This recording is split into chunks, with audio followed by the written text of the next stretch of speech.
Вітаю, гэта навіны на Белсаце і коротка пра галоўнае на гэтую гадзіну. КДБ зноў палюе на беларусаў. Пра масавае затрыманне паведамляе праваабарончы цэнтр «Вясна». Рэйды чэкістаў адбыліся 20-21 сакавіка ў розных вобласцях краіны. У выніку частку затрыманых змясцілі ў СІЗА КДБ. Некаторых абвінавацілі паводле тэрарыстычных артыкулаў. «Вясна» заклікае дзяліцца любой інфармацыяй у звязку з затрыманнямі. Праваабаронцы гарантуюць ананімнасць і бяспеку. Созаснавальніка кампаніі «Wargaming» Мікалая Кацалапова вінавацяць у фінансаванні так званых экстрэмістаў і тэрарыстаў. Супраць былога топ-менеджера кампаніі распачнуць працэдуру спецыяльнай вытворчасці. Паводле каналу ОНТ Мікалай Кацалапаў перавёў сотні тысяч долараў фондам у выглядзе крыптапераводаў. Супраць яго заведзена некалькі крымінальных справаў.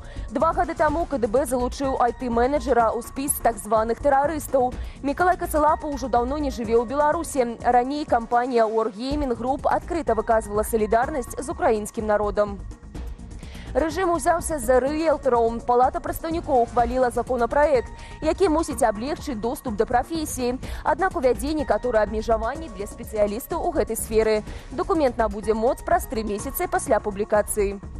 Гэтак чыноўнікі прапануюць стварыць палату рыэлтараў, сяброўства якой станецца абавязковым для спецыялістаў у сферы нерухомасці. Таксама кожныя 5 гадоў рыэлтараў забавязуюць праходзіць пераатэстацыю ў Міністэрстве юстыцыі.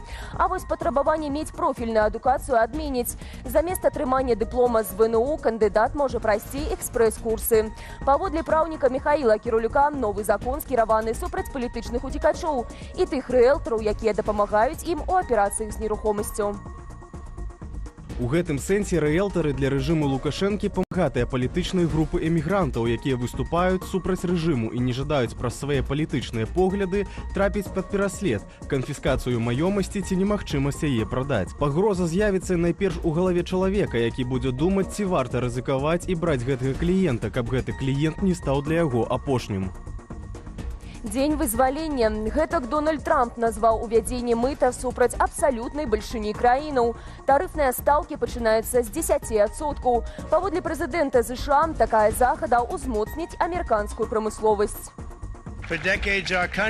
На працягу дзесяцігоддзяў нашу краіну рабавалі, спляжвалі, гвалтавалі і абкрадалі блізкія і далёкія народы. Як сябры, гэтак і ворагі. Амерыканскія металургі, рабочыя аўтазаводаў, фермеры і кваліфікаваныя майстры. У нас сёння іх шмат. Сапраўды сур'ёзна пацярпелі.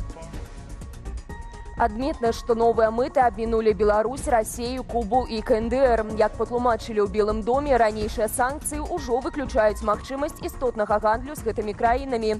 Пры гэтым паводле амерыканскай адміністрацыі Масква яшчэ можа сутыкнуцца з новымі моцнымі санкцыямі США. Амбасады Расіі ў Менску абрынуўся на беларускіх палітычных уцекачоў. Паводле яго рукамі эмігрантаў адбываецца спроба, цытата, паўзучай паланізацыі Беларусі.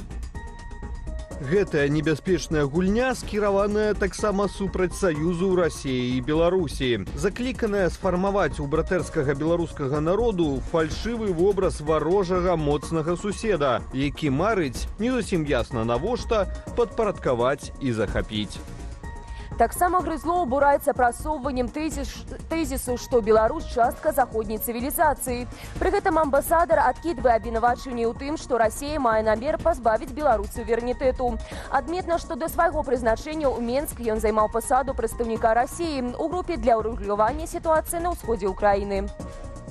Беларускія сабакі бяруць удзел у ратаўнічай аперацыі пасля землятрусу ў М'янме. Яны дапамагаюць супрацоўнікам МНС шукаць пацярпелых.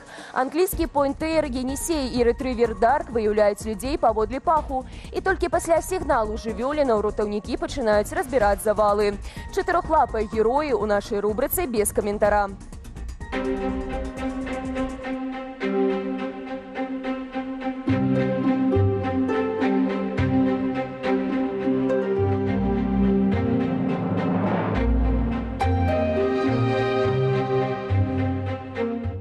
Заахвочваю падпісвацца на нашыя сацыяльныя сеткі, а таксама далучацца да праграмы «Аб'ектыў на Белсаце» о 19:00. Я на гэтым з вамі развітваюся. Беражыце сябе і да сустрэчы.